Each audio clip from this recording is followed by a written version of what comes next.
Magandang araw ka Grace Farming. Sa video po natin tad po tayo ng gulay using yan yung shredder machine. At yan po yung gamit po natin para po sa mga alaga po natin. Sama-sama na po yan para po sa pakain ng manok, pakain ng pato at pakain ng black soldier fly.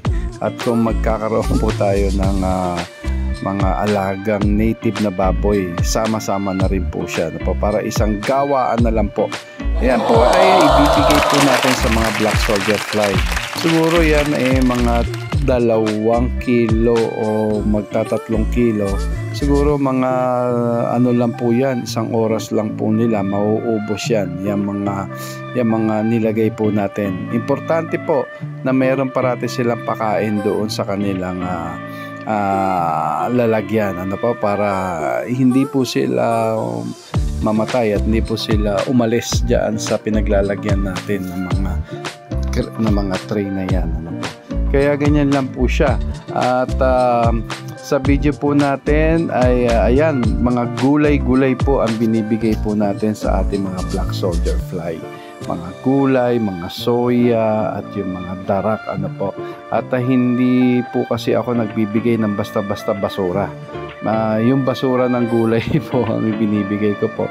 At unlike sa mga iba po kasi na napapanood po natin sa YouTube, halo-halo po sa akin po wala naman pong mali po doon kasi yung black soldier fly naman ay hindi naman po namimili yan.